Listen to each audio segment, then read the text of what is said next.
ॐ गजाननम्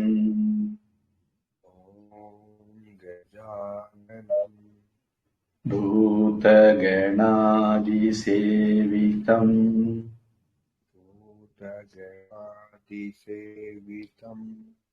कपित्थजम्बू फलसारभक्षितम्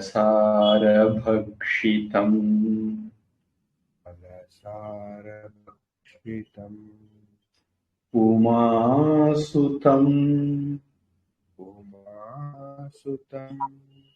शोकविनाशकारणम् नमामि विघ्नेश्वरपादपङ्कजम्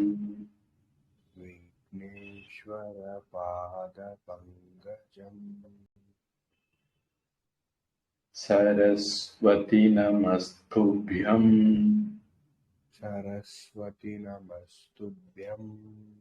वरदे कामरूपिणी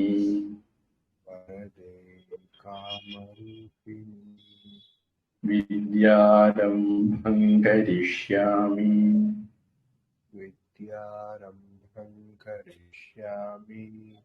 सिद्धिर्भवतु मे सदा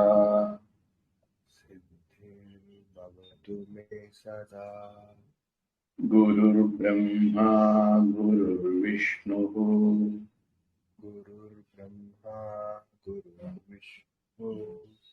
गुरुर्देवो महेश्वरः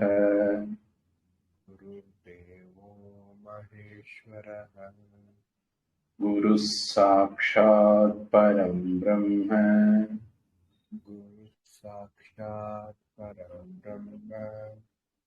तस्मै श्री गुरवे नमः।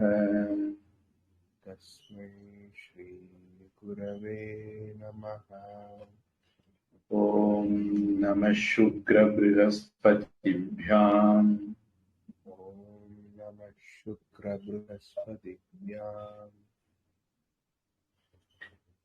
हरि ओम। நாம 131வது கிளாஸ்ல 2வது பிரிவுல 10வது அத்தியாயத்துல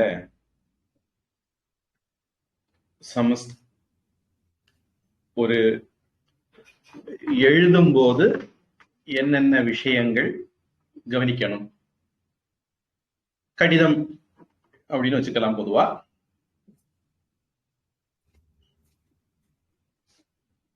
அதுக்கப்புறம் எழுத்துக்கள் அல்லது மொழினா என்ன அப்படின்னு சாணக்கியர் சில விவரம் கொடுத்தார். எதனால அந்த விவரம் கொடுக்கிறார் அப்படின்னு தெரியல. ஆனா கொஞ்சம் பாரம்பரியமான முறையில அது இல்ல. சாணக்கியர் காலத்துல பாணினி எல்லாம் இருந்ததா இல்லையான்னு தெரியல. ஏன்னா பாணினுடைய காலத்தை பற்றி கருத்து வேறுபாடுகள் இருக்கு. ஒரு கணிப்பு படி சாணக்கியர் காலத்துக்கு முன்னாடி அவர் இருந்திருக்கணும்.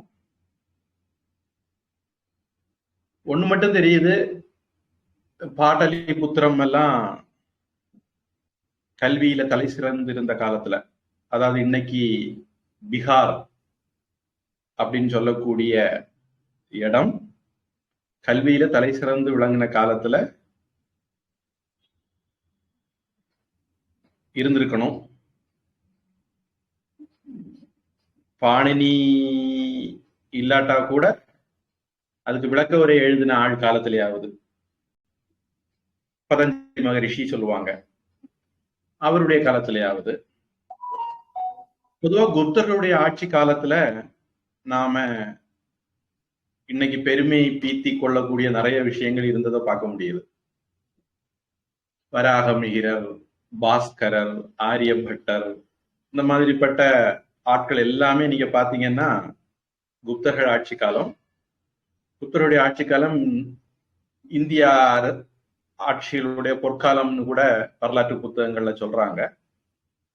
அதுக்கு இந்த மாதிரி காரணங்கள் இருக்கலாம்.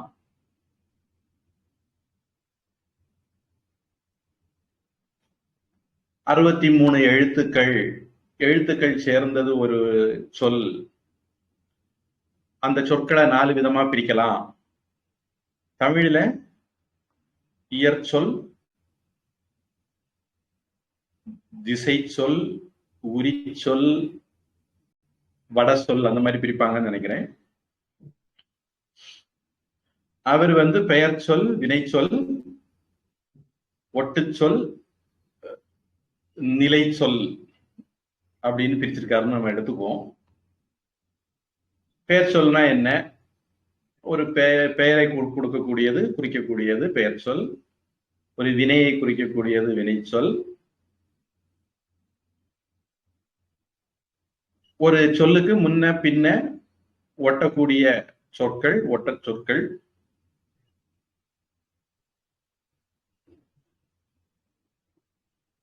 முதல் வேற்றுமை, இரண்டாம் வேற்றுமை, மூன்றாம் வேற்றுமைனோ அல்லது ஒருமை பன்மை அப்படின்னோ, நம்பர்லயோ, ஜெண்டர்லயோ, கேஸ்லயோ, டென்ஸ்லயோ, பர்சன்லயோ, ஃபர்ஸ்ட் பர்சன், செகண்ட் பர்சன், தன்மை, முன்னிலை, படர்க்கை. அஜித்ஜி இங்கிலீஷ் மீடியம் படிச்சோ?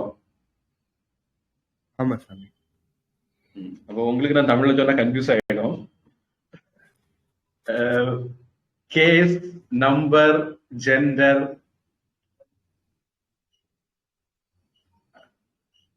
பர்சன், இந்த மாதிரி எந்த ஒரு சந்தர்ப்பத்திலையும் மாறாம கன்சிஸ்டண்டா இருக்கக்கூடிய வார்த்தைகளுக்கு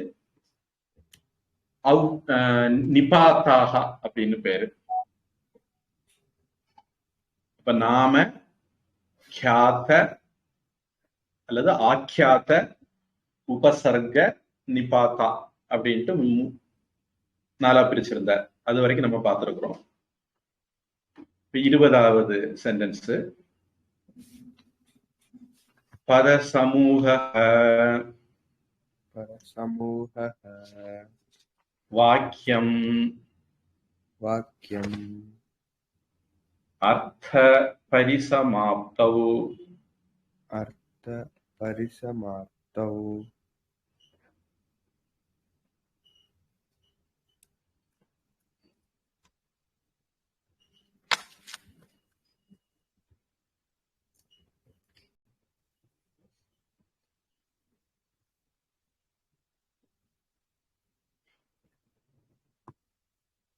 இடையில ஒரு தடவை என்ன கூப்பிட்டு உங்க போன் நம்பர் பிளாக் ஆயிட்டது, பிளாக் பண்ண போறோம், அதனால இந்த நம்பரை ப்ரெஸ் பண்ணுங்க அப்படின்னு எல்லாம் கூப்பிட்டு சொன்னாங்க. நானும் ப்ரெஸ் பண்ணலாம் செய்தேன்.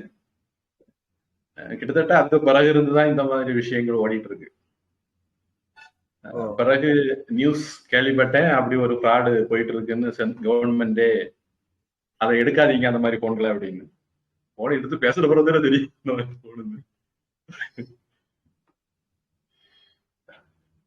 எனக்கு தெரிஞ்சு களம் பெருசா காவல் பெருசாவும் சொல்லுவாங்க. இஸ்லாமியர்களுடைய ஐடி விங் அல்லது கணினி இன்டர்நெட்டை கையாளக்கூடிய திறமை நமக்கு பத்தல்ல, நாம அரசாங்கங்களுக்கு பத்தல்ல அப்படின்னு தான் சொல்லணும்னு நினைக்கிறேன்.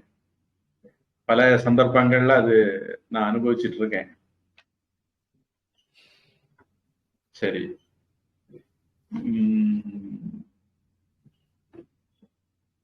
அர்த்த பரிசமாப்தௌ, பொருள் முழுமையடையும்படியாக, அடையக்கூடிய விதத்துல, இது சப்தமி அப்படின்னு எடுக்கணும். அதுல சதி சப்தமி, அதிகரண சப்தமி அப்படின்னு சில விதங்கள் உண்டு. அதாவது 7th கேஸுக்கு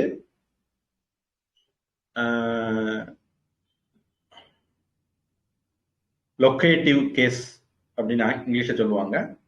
பொதுவா அதுல ஒரு லொகேஷன் சம்பந்தமான மீனிங் கொடுக்கும், வேற வேரியேஷனும் உண்டு. அதுல இந்த இடத்துல 7வது விபக்தி இருந்தாலும் அர்த்த பரிசமாப்தௌ சத்யாம், சதி சப்தமியா எடுத்துக்கணும்.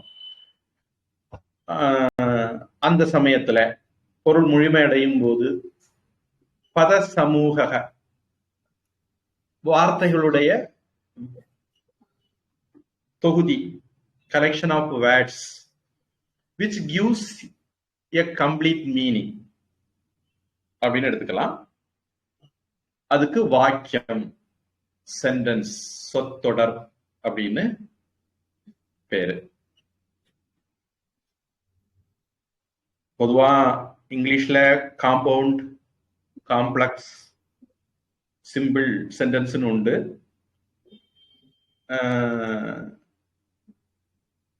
ஒரு கம்ப்ளீட் சென்டென்ஸ்னா அதுல ஒரு கம்ப்ளீட் மீனிங்கும் இருக்கணும் அப்படின்னு சாணக்கியர் சொல்றாரு. ஆங்கிலம்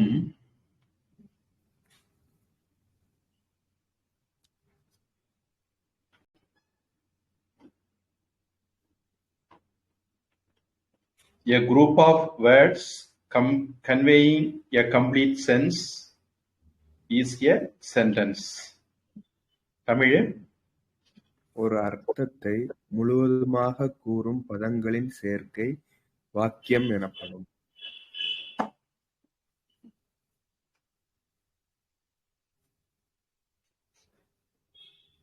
இருபத்தி ஒண்ணு.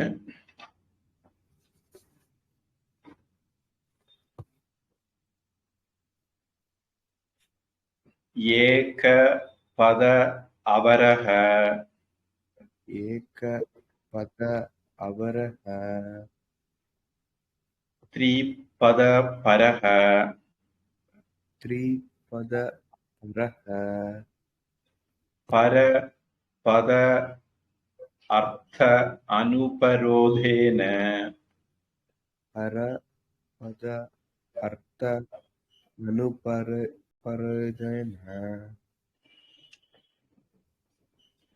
அனுபரோதேன, அனுபரோதேன, வர்க்கஹ, வர்க்கஹ, வர்க்கஹ,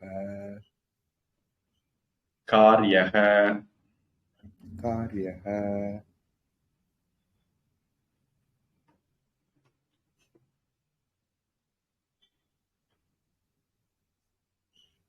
வர்க்கம் அப்படின்னா கூட்டம். வர்க்கா அப்படின்னு நீங்க சொல்றது இதுல இருந்தா வருது.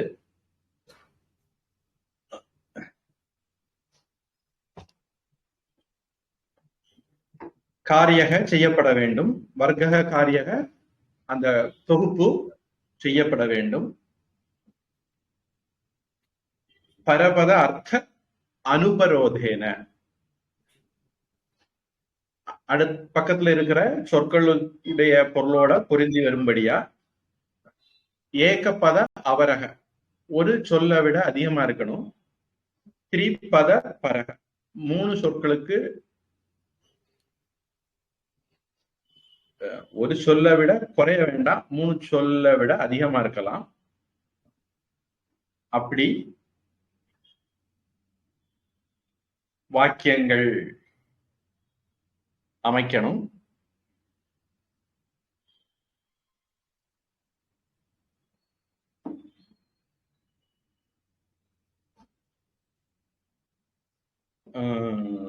பரக அப்படின்னா மேல் அப்படின்னு ஒரு அர்த்தம் எடுக்கலாம். ஆங்கிலத்துல அந்த மாதிரி அர்த்தம் எடுக்கல. பரகங்கிறது மேல், லிமிட் அப்படிங்கிற மாதிரி ஆங்கிலத்துல எடுத்திருக்காங்க. அவரக அப்படிங்கிறதுக்கு கீழான அப்படிங்கிற அர்த்தம் உண்டு. கீழ், லிமிட் அப்படிங்கிறது மாதிரி ஆங்கிலத்துல அர்த்தம் எடுத்திருக்காங்க. ஆங்கிலத்துல ஒரு சொல்லை விட அதிகமா 3 சொல்லலுக்கு உள்ளாடி அப்படின்னு எடுத்திருக்காங்க. 2 விதத்திலையும் ஏன் சாணக்கியர் அப்படி சொல்றாரு அப்படிங்கிறது யோசிக்க வேண்டிய விஷயம். என்ன சொன்னாங்களா ஒருத்தட்ட, நான் ஏன் ஒருத்தங்கன்னு சொல்லுங்கன்னா ஒரு ஃப்ராடு கூட்டத்தை அது கேள்விப்பட்டேன், ஆனா அவங்க சொல்லுது அப்படியே சொல்ல வேண்டாம்னு சொல்லிக்கிட்டு நான் விஷயத்தை மட்டும் சொல்றேன். விகாஸ் அப்படிங்கிற சொல் 3 தடவை வரும்படியா ஒரு வாக்கியம் சொல்லணும் அப்படின்னு. அப்ப அந்த வாக்கியம் பிகாஸ் இஸ் எ கன்ஜங்ஷன்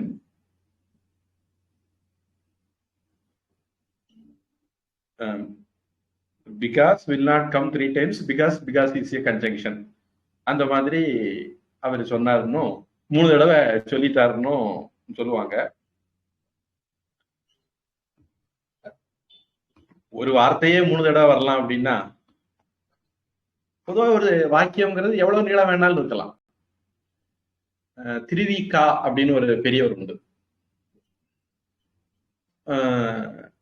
அவரு சுதந்திர போராட்ட காங்கிரஸ்ல இருந்தவர். தமிழ்நாட்டுல தொழில் சங்கங்கள், தொழில் வளர்ச்சிக்கெல்லாம் ஒரு முக்கியமான ஒருத்தர். திராவிட மாடல்ல அவரை பத்தி எல்லாம் வெளியே சொல்ல மாட்டாங்க. எனக்கு தெரிஞ்சு அவர் தொழிற்சங்க தலைவராக கூட இருந்தாருன்னு நினைக்கிறேன். காமராஜருக்கெல்லாம் அவர் ஒரு முன்னோடி சொல்லலாம். ரொம்ப இனிமையான தமிழில எழுதுறவர். திருவிக்காவுடைய தமிழும் சித்பவானந்த சுவாமியுடைய தமிழும் எனக்கு தெரிஞ்சு கிட்டத்தட்ட ஒரே மாதிரி இருக்கும். அப்போ திருவிக்கா அந்த காலத்துல ஏதோ எழுதி கொடுத்திருக்கிறார் பிரஸுக்கு. அவங்க அதை கம்போஸ் பண்ணும்போது அவங்கள்ட்ட போதுமான புல் ஸ்டாப் இல்லை. அப்ப இவர்கிட்ட போய் சொல்லியிருக்காங்க. அப்ப அவரு சரி எழுதி தந்ததை தா அப்படின்னு வாங்கிக்கிட்டு மொத்த விஷயத்தையும் ஒரே புல் ஸ்டாப்ல வர்றது மாதிரி ஒரு பாத்தி கொடுத்துட்டாரு. அப்போ அது கிட்டத்தட்ட 2-3 பத்திகளை ஒரே சென்டென்ஸ் ஆக்கிட்டார் அவரு. அதனால ஒரு பதங்களுக்கு ஒரு லிமிட் போடுறது அவ்வளவு பொருத்தமா இருக்காது. ஏன் அதனால இந்த அர்த்தத்துல அந்த சாணக்கியர் சொன்னதை அர்த்தம் எடுக்க முடியுமா அப்படின்னு எனக்கு தெரியல. சில சமயங்கள்ல சில விஷயங்களை நம்ம ஒரு வார்த்தையில சொல்லலாம், சில விஷயங்களை அதிக வார்த்தைகள்ல சொல்ல வேண்டி இருக்கும். அப்படிங்கிற கேவியட்டோட ஆங்கிலம் படிக்கிறேன்.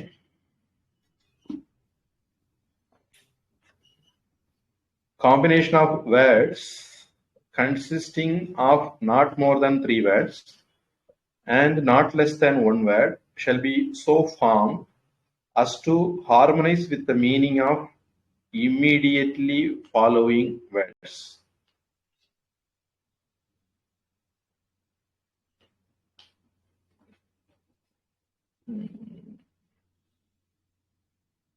ஒருவேளை ஆங்கிலம் சொல்றது இப்படி புரிஞ்சுக்கலாம். ஒரு வார்த்தையை நீங்க ஒருவேளை விளக்கம் சொல்ல வேண்டி வந்தால் அல்லது அதுக்கு கொஞ்சம் அடை சொல்லலாம் கொடுக்க வேண்டி வந்தால் 3 வார்த்தைக்கு மேல போக வேண்டாம்.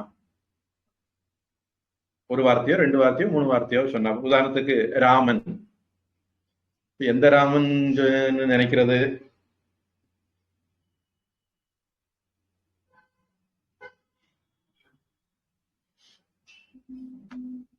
சொரியார் ராமனா, இல்ல கோதண்ட ராமனா, இல்ல சாப்பாட்டு ராமனான்னு சந்தேகம் வரும். அப்போ சீதாராமன் அப்படின்னு சொல்லலாம், தசரத ராமன் அப்படின்னு சொல்லலாம், இல்ல ரகு குல சீதாராமன் அப்படின்னு சொல்லலாம். இந்த மாதிரி ராமன் யாருன்னு நமக்கு தெரியப்படுத்தணும். அப்போ 1, 2, 3 வார்த்தைகளை பயன்படுத்திக்கலாம் அப்படின்ட்டு எடுத்துக்கலாம். அதுதான் அப்படிதான் பொருள் எடுத்தா பொருத்தமா இருக்கும். இன்னொரு விதமா பொருள் எடுக்கலாம். சம்ஸ்கிருதத்துல ஒருமை, இருமை, பன்மை உண்டு.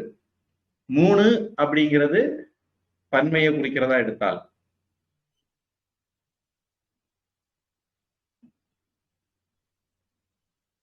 பல வார்த்தைகள் பயன்படுத்துறத அனுமதிக்கிறாரு அப்படின்னு எடுத்துக்கலாம். ஒரு வாக்கியத்துல பல வார்த்தைகள் இருக்கலாம். 3 அப்படிங்கிறது பன்மை. ஏகம் துவே இல்ல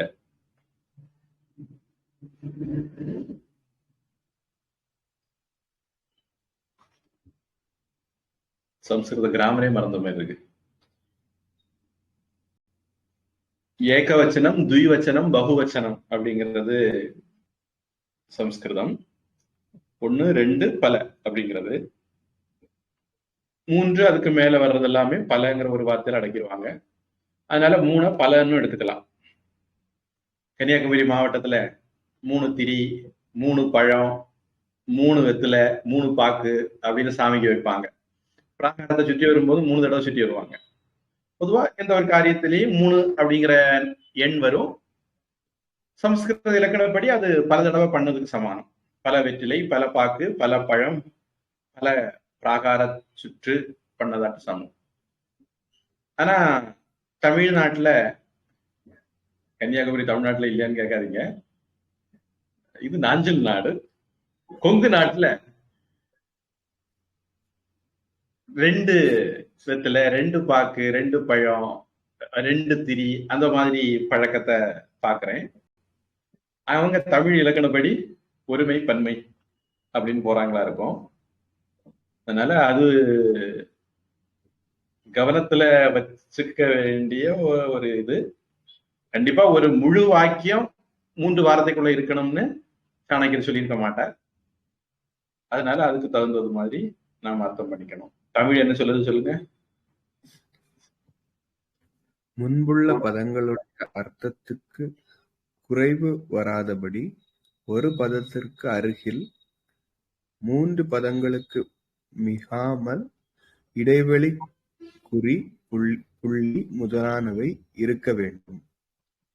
இறுதியில் இது இன்னொருவருடைய வார்த்தை அல்லது அக்னே என்று கூறி இறுதியில் முடிக்க வேண்டும். அது அடுத்த வரியில வருது.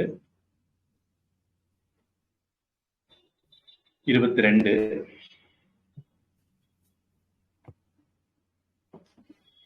லேக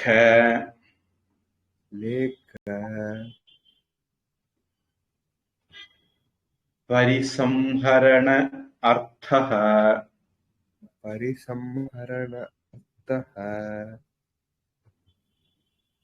இதி சப்தः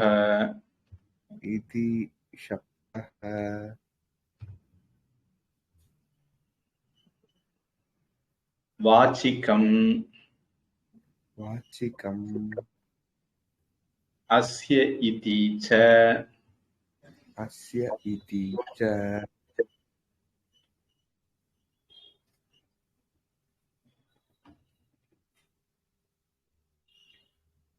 அப்புறம் நாம முடிக்க போறோம். இப்படி முடிக்கிறதுக்குன்னு ஸ்டைல் வச்சிருக்காங்க நம்ம ஊர்ல. அதாவது பங்க்சுவேஷன் மார்க் அப்படின்னு நம்ம சொல்லக்கூடியது பழைய காலத்துல நம்ம நாட்டுல நடைமுறையில இருந்ததா தெரியாது. முற்றுப்புள்ளி, காற்புள்ளி, அரைப்புள்ளி, முக்கால் புள்ளி எல்லாம் நம்ம நாட்டுல குடியேறின அல்லது ஆக்கிரமிச்ச விஷயங்கள், பாலைவனத்துல இருந்து வந்தது மாதிரி, ஐரோப்பால இருந்து வந்தது மாதிரி வந்தவைகள். நம்ம நாட்டுல அதுக்கு வேற முறைகள் நாம வச்சிருந்தோம். அத ஸ்வரம் அப்படின்னு சொல்லுவோம். இப்போ mini bus stop, mini bus stop, இப்படி ஸ்வரம் வித்தியாசப்படுத்துறதுலயே மினி பஸ் ஸ்டாப்னா அங்க மினி பஸ், டவுன் பஸ் தான் நிக்கும், மப்சல் பஸ் நிக்காது அப்படின்னு அர்த்தம். மினி பஸ் ஸ்டாப்னா அங்க மினி பஸ் மட்டும்தான் நிக்கும், டவுன் பஸ் கூட நிக்காது அப்படின்னு அர்த்தம். இப்படி ஒரு சின்ன வித்தியாசம் பண்ணதுலதான் இந்திர சத்ரு அப்படிங்கிற வார்த்தையை சொல்லணும். அது சரியா சொல்லாம அதாவது இந்திரனுக்கு எதிரி வேணும்னு யாகம். இந்திரன் யாருக்கு எதிரியோ அவன் அப்படின்னு அர்த்தம் வரும்படியா துவனி மாறி போய் இந்திரன் வந்து அவன் கொண்டு போட்டான். துஷ்டா அப்படிங்கிறவர் யாகம் பண்ணார். அவருக்கு அவருடைய பிள்ளை.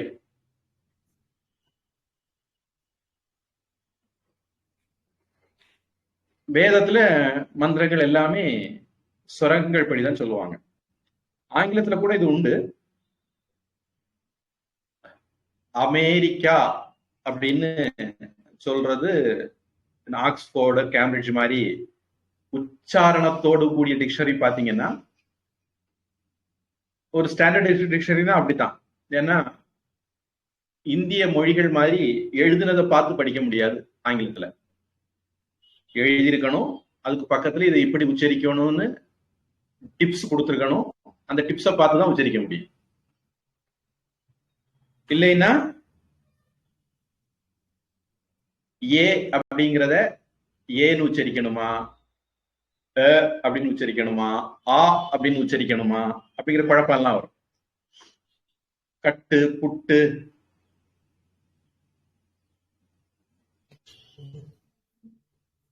அப்புறம் யூனிவர்சிட்டி எல்லாம் யூ தான்.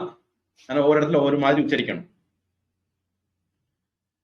ஒரு யூ இப்படி பல விதமா உச்சரிக்கலாங்கிறனால ஆங்கிலத்துக்கு கூட பக்கத்துல ஒலி குறிப்பு, ஃபோனடிக்ஸ், சிம்பிள்ஸ், டீடைல்ஸ் கொடுக்கணும். அதனால அவங்க இன்டோனேஷன் அப்படிங்கிற ஒன்ன பயன்படுத்துறாங்க. ஃபோனடிக்ஸ் கூடவே இன்டோனேஷன் இன்னொன்னும் பயன்படுத்துறாங்க. அமெரிக்கா சொல்லும்போது அமெரிக்கா அப்படின்ட்டு கீழே இருக்கணும், எம்ல இருந்து மேல போகணும். இப்ப நமக்கு வேத மந்திரங்கள்ல இந்த மாதிரி உண்டு. பூர்ணமத மந்திரத்துக்கு சாந்தி சொல்றோம்னா ஓம் சாந்தி சாந்தி சாந்தி அப்படின்னு சொல்லணும். வேற சாந்தி மந்திரம் எல்லாம் ஓம் ஓம் சாந்தி ஓம் சாந்தி சாந்தி சாந்தி அப்படின்னு வரும். அதுல உதாத்தா, அனுதாத்தா, ஸ்வர, ஸ்வரித்த, தீர்க்கஸ்வரித்த அப்படின்னு 4 வகையை வச்சிருக்கிறோம். உதாத்தானா சாதாரணமா சொல்றது, அனுதாத்தானா கொஞ்சம் இறக்கி சொல்றது, ஸ்வரித்தம்னா கொஞ்சம் ஏத்தி சொல்றது, தீர்க்கஸ்வரித்தம்னா ரொம்ப மேல ஏத்தி சொல்றது. இப்படி வேத மந்திரங்கள் படிக்கிறதுக்கு ஒரு முறை இருக்கிறதுனால, அந்த முறைப்படி படிக்கணுங்கிறதுனால எல்லாரும் வேத மந்திரம் சொல்லக்கூடாது, முறைப்படி படிச்சவங்க மட்டும்தான் சொல்லணும் அப்படின்னு ஒரு சட்டம் இருந்திருக்கலாம். பிறகு அது எப்படி உருமாறி போச்சதுன்னா, சூத்திரர்கள் சொல்லக்கூடாது, பெண்கள் சொல்லக்கூடாதுங்கிற மாதிரி உருமாறி போச்சு. வேத மந்திரங்கள் சொல்றதா இருந்தா முறைப்படி படிச்சுட்டு சொல்லணும். ஏன்னா காயத்ரி மந்திரம், சாந்தி மந்திரங்களுக்கெல்லாம் ஸ்வரம் உண்டு. அந்த ஸ்வரப்படி சொல்றதுக்கு பயிற்சி எடுத்துட்டு சொல்லணுங்கிறதுக்காக வேண்டி ஒரு சட்டம் ஏற்பட்டிருக்கலாம். பிறகு அது இப்படி உருமாறி போச்சு. அப்படியானாலும்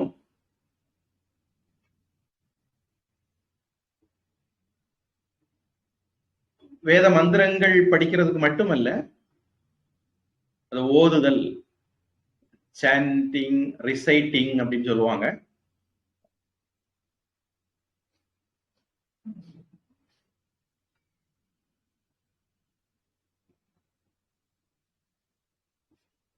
பாணினி இலக்கணத்துக்கு கூட, பாணினி பல விஷயங்கள் எழுதியிருக்கார், சம்ஸ்கிருதத்துக்கு நிறைய பங்களிப்பு கொடுத்திருக்கார். அதுல ஒண்ணு அஷ்டாத்தியாயி அப்படிங்கிற 8 அத்தியாயங்கள் கொண்ட பாணினி இலக்கணம். அதுல பாத்தீங்கன்னா ஒரு தலைப்பு எப்படி உச்சரிக்கணும்,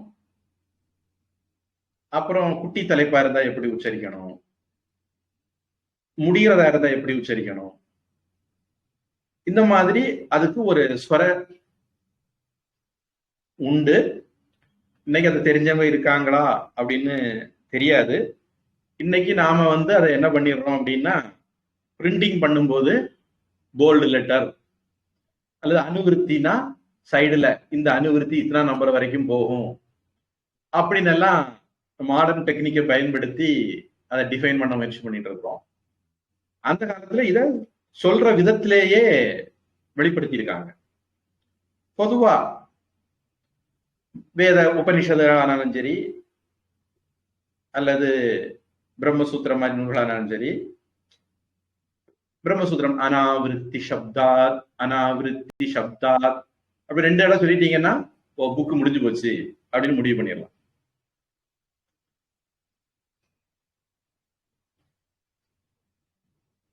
எந்த ஒரு வரியை நம்ம 2 தடவை சொல்றோமோ அப்ப அது அந்த நூலினுடைய முடிவு அப்படிங்கிறது ஒரு அடையாளம். பாணினி இலக்கணத்துல கூட சொரிதஜ்ஞிதஹ ஆத்மனே பதம், சூத்திரம் கரெக்டா சொல்றேன்னு நினைக்கிறேன். அதாவது சொரிதத்துல ஞா வந்திருந்ததுன்னா டுக்ரிஞ்சு டுக்ரிஞ்சு அப்படின்னு சொல்லும். டுக்ரிஞ்ச் கரணே தெரிஞ்சவங்களுக்காக வேண்டி சொல்றேன், அல்லது பிறகு தெரிய வந்த பிரயோஜனப்படுங்கிறதுக்காக வேண்டி சொல்றேன். பஜகோவிந்தம் பஜகோவிந்தம் பஜகோவிந்தம் மூடமதே அப்படின்னு ஆதிசங்கருக்கு ஒரு நூல் இருக்கு. சம்பிராப்தே சந்நிகிதே காலே நகி நகி ரக்ஷதி டுக்ருஞ்ச் கரணே. பாணினி அஷ்டாத்தியாயி மாதிரி ஒரு தாத்து பாட்டமும் எழுதி வச்சிருக்காரு.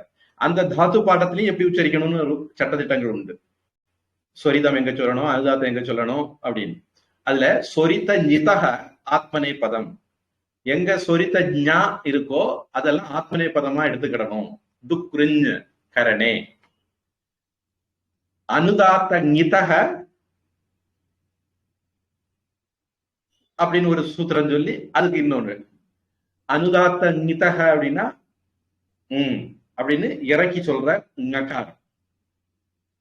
இப்படி தாத்து பாடத்தை உச்சரிக்கிற விதத்திலேயே சில விஷயங்கள் நுட்பங்கள் இருக்குன்னு நம்ம பாணினி இலக்கணத்துல பார்த்து தெரிஞ்சுக்கிட முடியுது. அப்புறம் தொடங்கும் போது அத்தாத்தோ பிரம்ம ஜிக்ஞாசா, பிரம்மசூத்திரம் இப்படி தொடங்குது அத்த அப்படின்னு, அப்ப தொடக்கம் அப்படின்னு புரிஞ்சுக்கிறோம். அத யோகானுசாசனம், யோக சூத்திரம் அத அப்படின்னு தொடங்குது.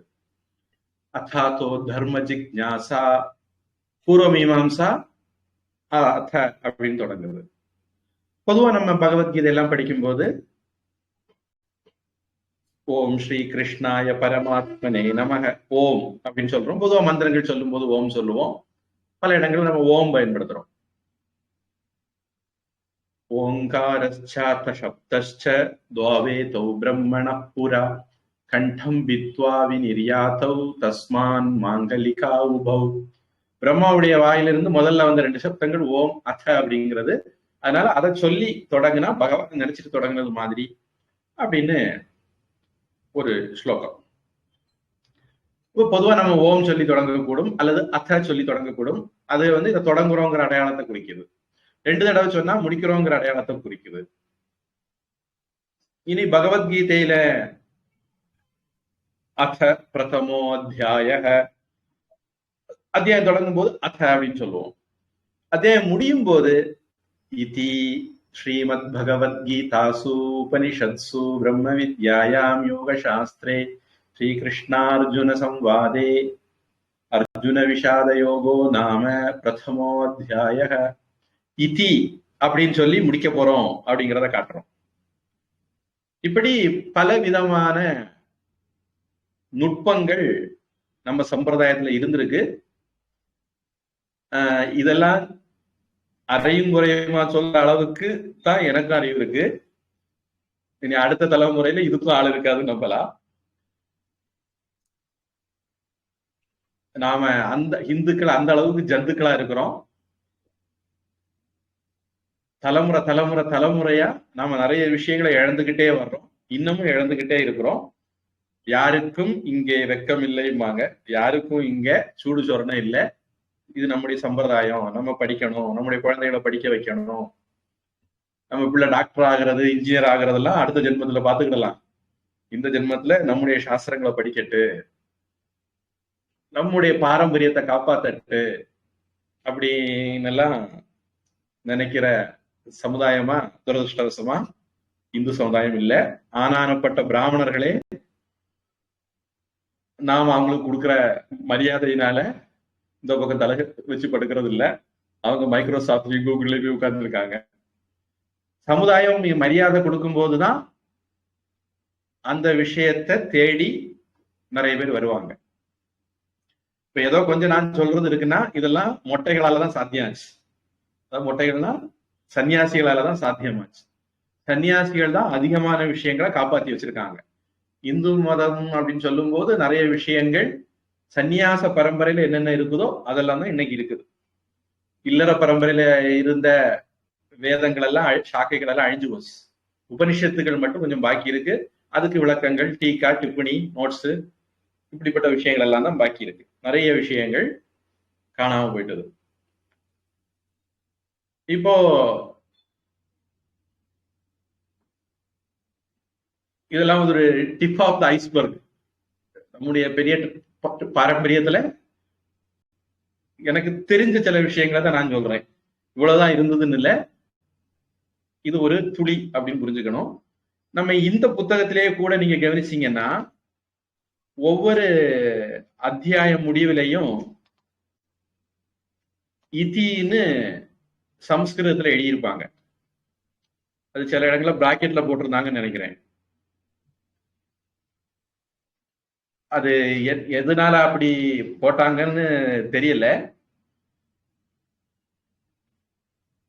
அதாவது இத சொன்ன சாணக்கியர் அவருடைய புஸ்தகம் எழுதும் போது ஒவ்வொரு அத்தியாயத்தையும் முடிக்கும் போது இதின்னு போட்டு இம்ப்ளிகேஷன் கொடுக்காம போயிருப்பாரான்னு நினைச்சுக்கிட்டு சேர்த்தாங்களா, இல்ல இவங்கிட்ட கிடைச்ச பிரதியில இல்லாம இருந்து இவங்க கையில இருந்து சேர்த்தாங்களா தெரியல. என்னவோ பிராக்கெட்ல போட்டிருக்காங்க நம்ம புத்தகங்கள்ல.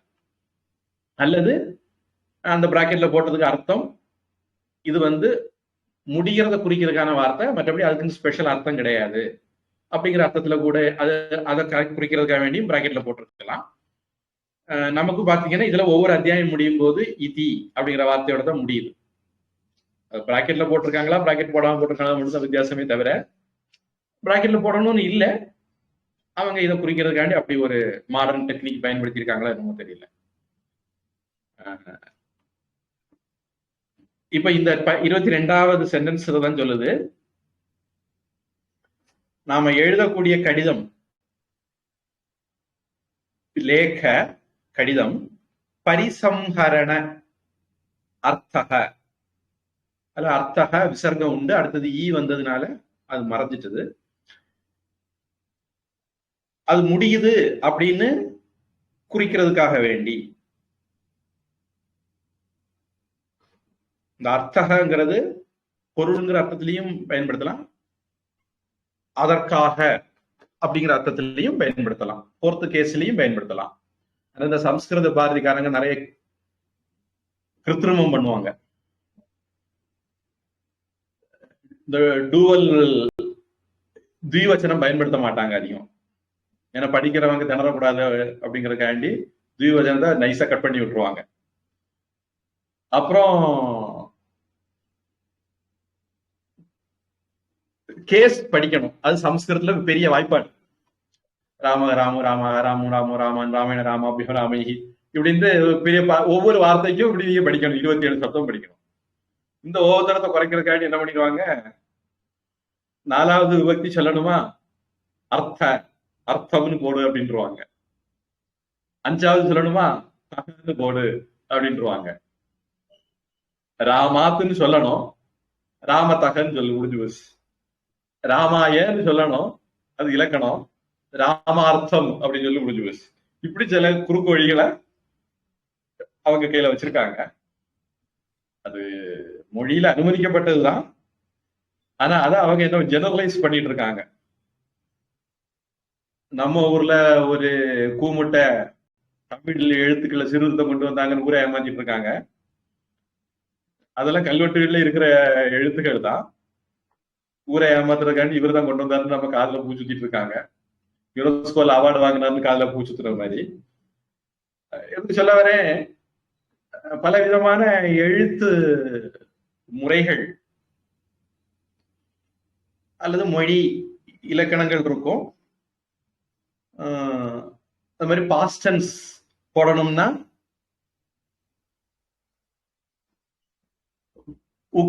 உக்தம் அப்படின்னு பாஸ்ட் பார்ட்டிசிபிள்ல போட்டுருவாங்க. அது மாதிரி ஸ்ம ஃபர்ஸ்ட் கேஸா இருந்தா ஸ்மான் ஒரு டெக்னிக் இருக்கு, அதை பயன்படுத்துவாங்க. இதெல்லாம் சம்ஸ்கிருத பாரதிக்காரங்க வச்சிருக்கிற சில குறுக்கொழிகள். நம்ம பள்ளிக்கூடத்துல ஏஇ ஐஓஇ வந்தா ஆன் போர்டு, மீதி எது வந்தாலும் ஏ போர்டுன்னு ஒரு வகைக்கு கொள்ளாத ஒரு குறுக்கு வழி சொல்லி தரது மாதிரி சம்ஸ்கிருத பாரதிக்காரங்களும் வச்சிருக்காங்க. இங்க அந்த பரிசம்ஹரண அர்த்தம் அப்படிங்கிறது நம்ம 4வது கேஸ். அதுக்காக அது முடியுது அப்படின்னு காட்டுறதுக்காக இதி சப்தக, இதிங்கிற வார்த்தைய சொல்ல பயன்படுத்தலாம்.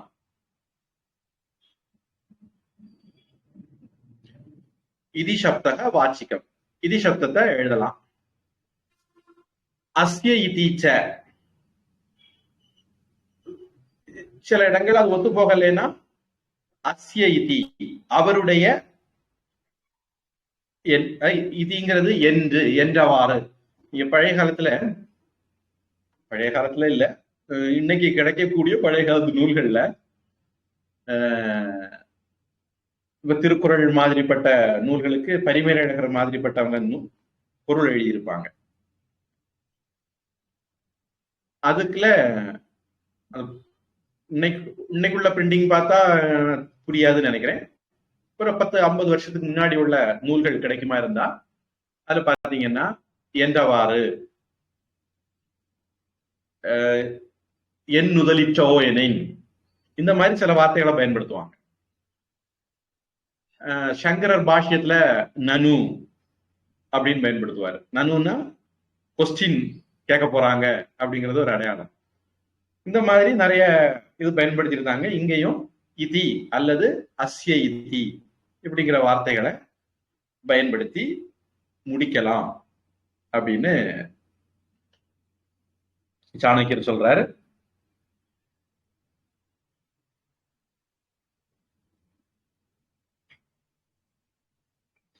ஆங்கிலம்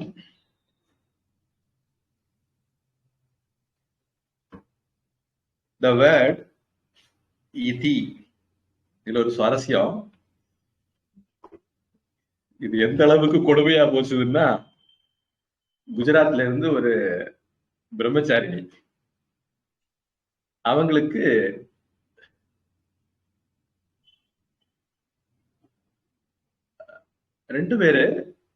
ரெண்டு பேருக்கும் ஒரு சாமி பேர் கொடுத்துருப்பாருன்னு நினைக்கிறேன். சுவாமியும் சுவாமினியும் வீட்டு பேர், பொதுவா சன்னியாச வாழ்க்கைக்கு வந்துட்டாங்கன்னா அவங்க வீட்டு பேரை மாத்துவாங்க. அப்படி ஒரு பழக்கம். வீட்டு பேரையே கூப்பிட்டு இருந்தா வீட்டு ஓரமைகள் வரும், அந்த இதுகள் எல்லாம் தவிர்க்கிறதுக்காக வேண்டி புதுசா பேரை கொடுக்க கூடும். கண்டிப்பா பிரம்மச்சரிய தீட்சை கொடுக்கும்போது ராமகிருஷ்ண மடத்துல எல்லாம் புது பேர் கொடுப்பாங்க. மற்றபடி புது பேர் கொடுக்கறதும் கொடுக்காது, அவங்கவுங்க சௌகரியம். இப்ப நம்ம வெள்ளிமலையில ராம், அது உண்மை பேர் அது கிடையாது, நம்ம வச்ச பேர் தான் ராம். இப்போ அவருக்கு அதுக்கு பிறகு நான் நினைக்கிறேன் சைதன்ய பேர் வேற ஏதோ கொடுத்தாங்கன்னு நினைக்கிறேன். இப்போ சன்னியாச பேர் வந்தாச்சு. பொதுவும் பிரம்மச்சரிய தீட்சை சன்னியாச தீட்சை கொடுக்கும்போது பேர் மாற்றுவாங்க, அது சன்னியாச சம்பிரதாயத்தில் உள்ளது. இவங்க பிரம்மச்சாரிணிகள்னு மாதிரி நினைச்சு அவங்களுக்கு பேரை மாத்திருக்காங்க. மாத்தும் போது ஒரு ஆளுக்கு ஸ்ருதி வேதம் அப்படிங்கிற மாதிரி பேரை கொடுத்தாங்க. அதே மாதிரி முடியட்டு நினைச்சாங்களா என்னவோ, அடுத்த ஆளுக்கு ஸ்ரீதி அப்படின்னு பேர் கொடுத்தாங்க. அப்போ அந்த பேருக்கு என்னதான் அர்த்தம் நமக்கு புரியல. ஒரு தடவை கேட்ட போது அதுக்கு என்னங்க ஸ்ரீ இதி, பகவத்கீதையெல்லாம் இதின்னு முடிகிறத வச்சுக்கிட்டு ஸ்ரீ இதி அப்படின்னு சேர்த்து ஸ்ரீதின்னு பேர் கொடுத்துருக்காங்க. இந்த இதி அப்படிங்கிறதுக்கு அவங்க வேற ஏதோ ஒரு அர்த்தம் சொன்னாங்க. அது நம்ம மரமண்டைக்கு எட்டாத அர்த்தம்ங்கிறதால எனக்கு அது மனசுல இப்ப இல்லை. சரி, எப்படி இருந்தாலும் அவங்க சௌகரியம், அவங்க பேர் வச்சுக்கிறாங்க அப்படின்னு விட்டுட்டேன். இந்த இதிங்கிறத கேட்டோட அது ஞாபகம் வந்துட்டு. சரி, the word iti is used to indicate the completion of a writ and also to indicate an oral message, as in the phrase vakyam asyeti, an oral message along with this writ. ஆங்கிலம் கொஞ்சம் வித்தியாசமா சொல்லுது. அதாவது நீங்க text message அனுப்புனா இதுன்னு முடிக்கணும், audio message அனுப்புனா வாச்சிகம் அஸ்ய இதி அப்படின்னு முடிக்கணும்ங்கிற மாதிரி ஆங்கிலம் சொல்லுது. எனக்கு தெரிஞ்சு அந்த காலத்துல ஆடியோ மெசேஜ் எல்லாம் கிடையாது. ஆனா இப்படி எடுத்துக்கலாம். கிருஷ்ணர் அயோத்தி போறார் தூதுக்கு. அப்போ திருதராஷ்டிரன் கிட்ட என்ன சொல்லணும் அப்படி சொல்லி, சரி உங்க அம்மாவை பார்த்தா என்ன சொல்லணும் அப்படின்ட்டு கிருஷ்ணர் கேட்கிறார். பிள்ளைகள நமஸ்காரம் சொல்லி அனுப்புறாங்க. வந்து குந்திய பாக்குறார். அப்ப இனி பிள்ளைகிட்ட என்ன சொல்லணும் அப்படின்னு குந்திட்ட கேட்கிறாரு. குந்தி சொல்றாங்க, எதுக்காக வேண்டி ஒரு க்ஷத்திரிய பெண் பிள்ளைகளை பெறுவாளோ அந்த காலம் வந்திருக்கு அப்படின்னு என் பிள்ளைகள்கிட்ட சொல்லுங்க அப்படின்னு. அதாவது யுத்தம் பண்றதுதான் ஒரு க்ஷத்திரியனுடைய கடமை, அதனால கடமையை தவறாம செய்ய சொல்லு அப்படிங்கிறது மாதிரி குந்தி சொல்லி அனுப்புவோம். இவ்வளவு சொல்லி அனுப்புன பிறகு நம்ம அர்ஜுனக்கு புட்டையை குழப்பினது பாவம், கிருஷ்ணர் இருந்ததுனால தெளிய வச்சார். அப்ப குந்திட்டே இருந்து எழுத்து மூலமா போகல, இப்படி உங்க அம்மா சொன்னாங்க அப்படின்னு தானே கிருஷ்ணன் சொல்ல முடியும். இது உங்க அம்மாவுடைய வாக்கியம், வாச்சிக்கம் அஸ்ய இதி. அஸ்யனா அவருடைய. சமஸ்கிருத மொழிதான் இது, என்னுடைய குசுமுக்கு சொல்ல, சமஸ்கிருத மொழிதான் உலகத்திலேயே ஜெண்டர் நியூட்ரல் லாங்குவேஜ். ஏன் அப்படின்னா வெர்புல எல்லாம் அவங்களுக்கு ஜெண்டர் அப்படிங்கிறதுக்கு டெபினிஷனே அங்க வேற. அச்சலகன்னு சொன்னா மேஸ்குலின் ஜெண்டர் சமஸ்கிருதத்துல, சோ டு சே டிரான்ஸ்லேட் அப்படி பண்றதா இருந்தா புல்லிங்கத்துல வரும். சைலம் அப்படின்னா நியூட்டர் நபும்சக லிங்கத்துல வரும். இப்ப சந்திரன், உலகத்துல எனக்கு தெரிஞ்ச எல்லா பாஷையிலும் சந்திரன் வந்து சந்திரன் கரெக்டா எழுதுறோம். ஆனா பாட்டு போடும்போது கவிஞர்கள் வந்து பெண்பாலாதான் எழுதுவாங்க. அது நான் நினைக்கிறேன் இந்த வெள்ளக்காரங்கிட்ட இருந்து இவங்க காப்பி அடிக்கிறதுன்னு நினைக்கிறேன். ஆனா சம்ஸ்கிருதத்துல அது சந்திரக புல்லிங்கம், தமிழ்ல டிரான்ஸ்லேட் பண்ணா சந்திரன் ஆண்பா. சந்திரன் வந்து தக்ஷ பிரஜாபதி 27 பிள்ளைகளை நட்சத்திரங்களை கெட்டிக்கிட்டாரு. இதெல்லாம் நமக்கு சந்திரன் ஆம்பளதான் அப்படிங்கறத அடிச்சு சொல்லுது. எப்படி சில மதத்துக்காரங்க எங்க சாமி ஆம்பளதா அப்படின்னு அடிச்சு சொல்றாங்களோ, அது மாதிரி சந்திரன் ஆம்பளதான் நம்ம அடிச்சு சொல்லலாம். ஆனா கவிஞர்கள் சந்திரன் பெண்ணு மாதிரி ஓமிச்சு எழுதுவாங்க.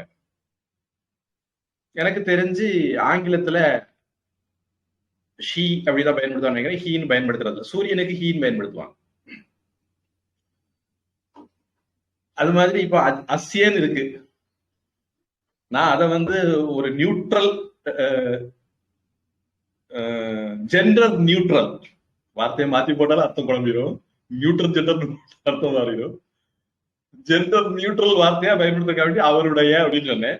அங்க நியாயமா எழுதியிருக்கிறது அவனுடைய அப்படின்னு தான் எழுதியிருக்கு. நான் அதை அவருடைய மாத்திக்கிட்டேன். அது ஆடு கூடயோ பெண்ணு கூடயோ போட்டுக்குங்க, சௌகரியப்பட்டதுன்னா நாய்க்கு கூடயும் போட்டுக்குங்க. அவருடைய வாக்கியம் இது அப்படின்ட்டு ஆங்கிலம் மொழிபெயர்ப்பு சொல்லுது.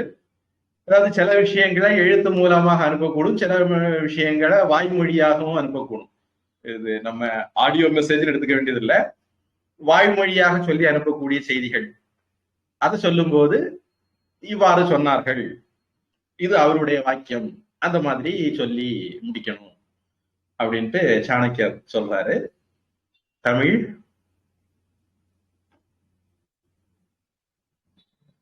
ஒரு பதத்திற்கு அருகில் 3 பதங்களுக்கு மிகாமல் இடைவெளி, குறி, புள்ளி முதலானவை இருக்க வேண்டும்.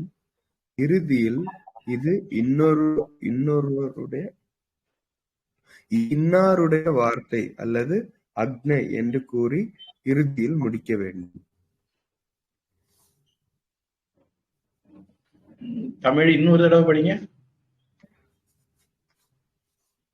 ஒரு பதத்திற்கு அருகில் 3 பதங்களுக்கு மிகாமல் இடைவெளி, குறி, புள்ளி முதலானவை இருக்க வேண்டும். இறுதியில் இது இன்னாருடைய வார்த்தை அல்லது அக்ஞை என்று கூறி இறுதியில் முடிக்க வேண்டும். இது இன்னாருடைய வார்த்தை, இன்னும் ஒண்ணு சொன்னீங்க, அல்லது அக்ஞை. ஆக்ஞை. ஆக்ஞை. சரி சரி. சமஸ்கிருதத்துல அப்படி ஆமா ஆக்ஞை ஆக்ஞா அப்படிங்கிற வார்த்தை இல்ல, தமிழில் அதை கொண்டு வந்திருக்காங்கன்னு நினைக்கிறேன். அது அந்த இடத்துல அவ்வளவு பொருத்தமா படல. பொதுவாக பல இடங்களையும் தமிழ் நல்லா பண்ணியிருந்திருப்பாங்க, இது அந்த இடத்துல அவ்வளவு பொருத்தமா படல. சரி, இப்போ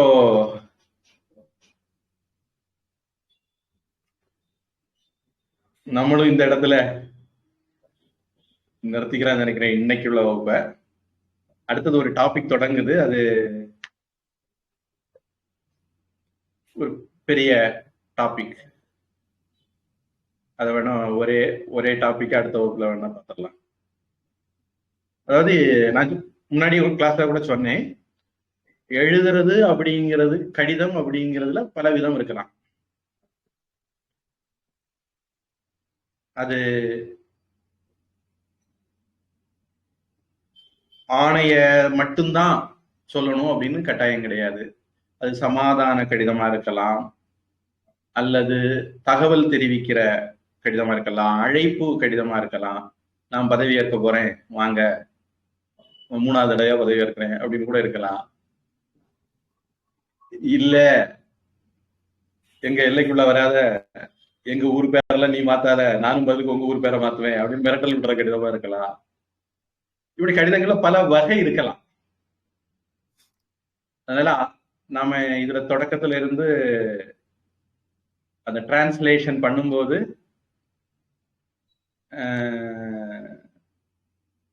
ஓலை, ஆணை, இந்த மாதிரி எல்லாம் வேற வேற வார்த்தைகள் சாணக்கியர் பயன்படுத்தும் போது ஒரு பொது வார்த்தை அதுல பயன்படுத்துறது கொஞ்சம் சிரமம் அப்படின்னு சொல்லியிருந்தேன்.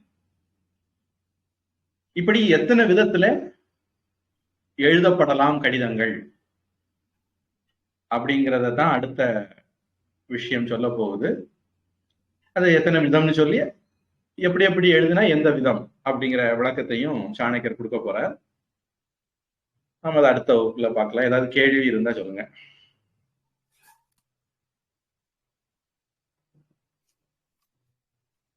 இல்ல சாமி, கேள்வி எதுவும் இல்லை.